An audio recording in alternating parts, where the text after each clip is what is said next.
Bab 903. Bekerja sama dalam pengelabuan. Denny Pu mengertakkan gigi dan berkata, orang ini tidak bermoral, sangat kejam, aku tidak bisa menyetujuinya.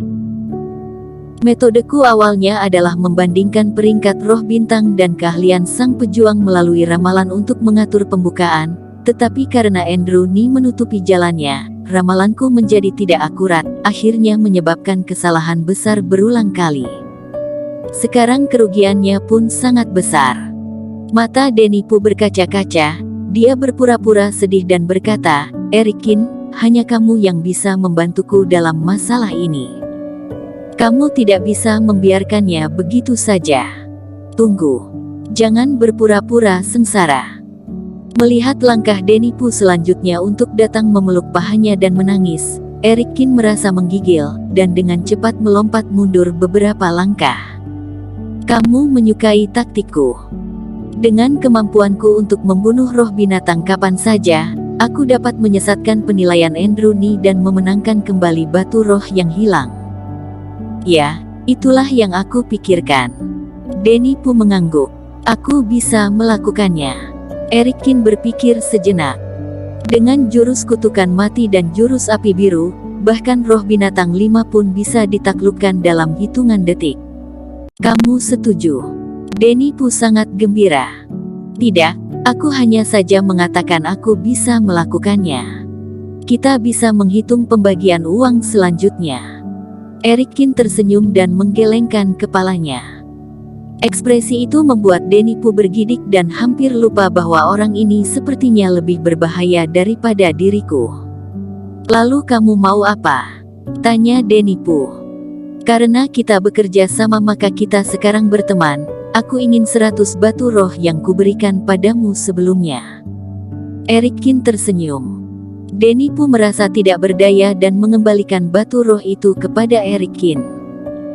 Batu roh itu belum hangat di tangannya, dan sudah harus dikembalikan.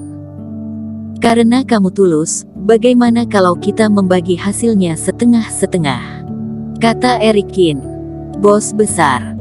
Denny Pu berlutut dan berteriak, aku akan membantumu meramal gratis, dan aku akan mencarikan kamu posisi roh binatang. Apakah kamu masih ingin membagi uang dari taruhan itu?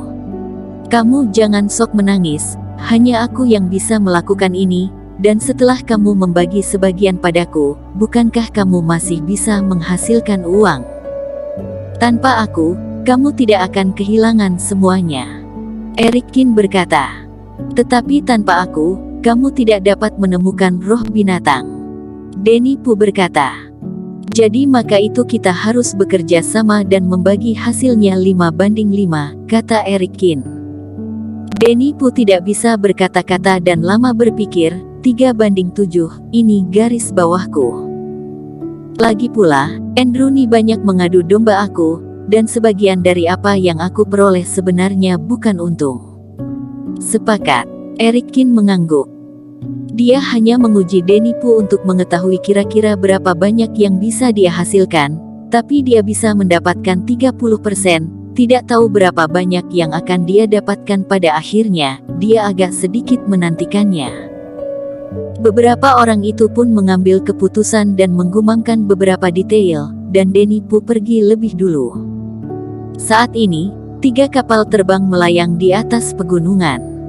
Denny Pu memandang dengan raut muka muram pejuang di depannya yang membunuh roh binatang. Haha, aku menang lagi.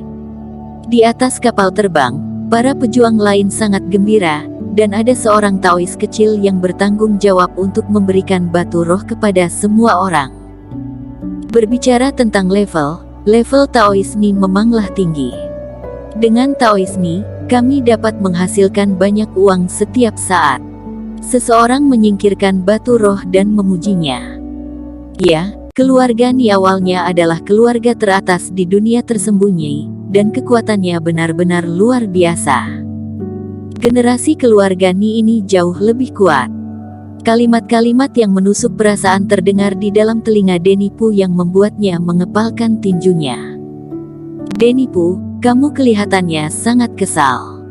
Di sisi lain kapal terbang, seorang pemuda botak terlihat senang. Matanya penuh dengan sarkasme, menyaksikan Denipu merana adalah hal yang luar biasa baginya. Androni, saat kamu mengambil batu rohku, kamu berjanji untuk pergi. Denipu mengertakkan gigi. Haha, janji itu tidak ada artinya, dan kamu begitu bodoh sampai percaya pada aturan. Androni tertawa dengan nada menghina. Beberapa orang di belakangnya juga tertawa dengan lancang, menyebabkan keluarga Pu dipenuhi dengan kemarahan. Denipu bersenandung rendah, meskipun ia rakus, tapi ia taat pada peraturan dan komitmen yang ia buat, sama sekali tidak seperti Androni. Dia hanya menantikannya sekarang, berencana untuk menunggu Erikin datang dan membalasnya. Dan tepat di tempat keduanya berbicara, 3 aliran cahaya terbang dari langit. Jantung Denipu bergetar dan ia mengangkat kepalanya, sedikit bersemangat. Orang-orang ini adalah Erikin dan kedua orang lainnya. Mereka sengaja terbang dengan cepat sehingga udara di langit bergejolak. Semua orang di kapal terbang tidak bisa membantu tetapi melihat ke atas. Kamu Denipu, benar kan? Erikin merendahkan, seolah dia tidak mengenal Denipu. Dia tampak dingin dan sombong. Aku mendengar bahwa kamu dapat memberitahu di mana posisi roh binatang. Segera carikan 10 untukku. Sambil berkata, Erikin membuang ratusan batu roh di hadapannya. Masing-masing bersinar dengan cemerlang, jumlahnya ratusan. Tentu saja, ini diberikan Denipu kepada Erikin. Erikin yang dipenuhi dengan kesombongan pun segera mencuri perhatian semua orang di kapal terbang. Orang ini sangat sombong, putra suci dari mana? Aku kenal dia, orang ini adalah Erikin, jenius peringkat pertama di luar dunia, dan yang kedua dalam daftar pahlawan. Tapi ku dengar dia terluka. Kok kelihatan kuat? Lihatlah wajahnya masih agak pucat, sepertinya dia belum sembuh total. Tidak tahu bagaimana peluangnya memburu roh binatang. Semua orang membicarakannya. Semua orang memandang Androni. Androni juga melirik Erikin, mengetupkan jarinya di sandaran tangan, seolah sedang berpikir. Oke, mohon tunggu sebentar. Denipu mengedipkan mata terhadap Erikin, dan Erikin mengerti dan perlahan mendarat di atas kapal terbang.